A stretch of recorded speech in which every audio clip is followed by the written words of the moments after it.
अगर आप भी चाहते हैं मनीष म्यूजिक भोजपुरी के वीडियो सबसे पहले आप तक पहुंचे तो लाल बटन के दबाकर चैनल को सब्सक्राइब जरूर करें और साथ में बेल आइकन को दबाना। बोला बोला छठी मैया की जय। Presented by Manish music Bhojpuri Gaya. Manish music Bhojpuri Gaya studio Chauki Bazar. Recording by Manish music Bhojpuri Chauki Bazar. भूखल बानी छठ पारब अम्मा जी के साथ, भूखल बानी छठ पारब अम्मा जी के साथ। ले ले चली हाजी सैया दौड़ा अपना माथे, ले ले चली हाजी सैया दौड़ा अपना माथे।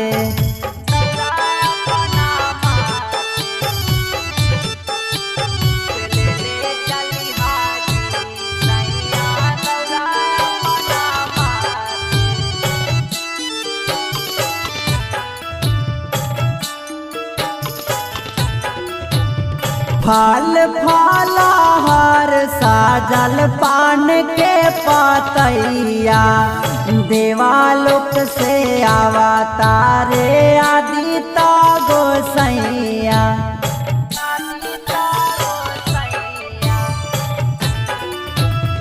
फल फलहार साजल पान के पातैया, देवालोक से अवतारे आदिता गोसैया।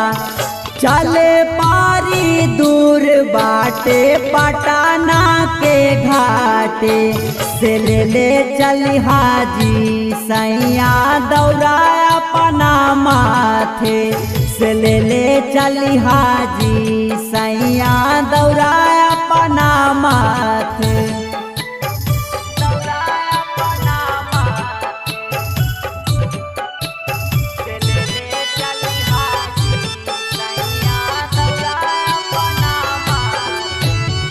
दुआरा पर बाजा तारे बारा हो बाजा नवा, जल्दी पियारी पेन्हियारुन छैला साजनवा।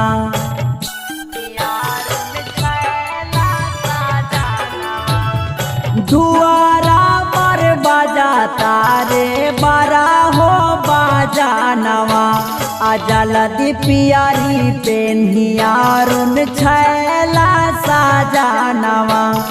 आनंद राय टार राजेश जई हैं दोनों साथे, से ले ले चली हाजी सैया दौड़ा अपना माथे, से ले ले चली हाजी सैया दौड़ा अपना माथे। म्यूजिक भोजपुरी गया स्टूडियो चौकी बाजार।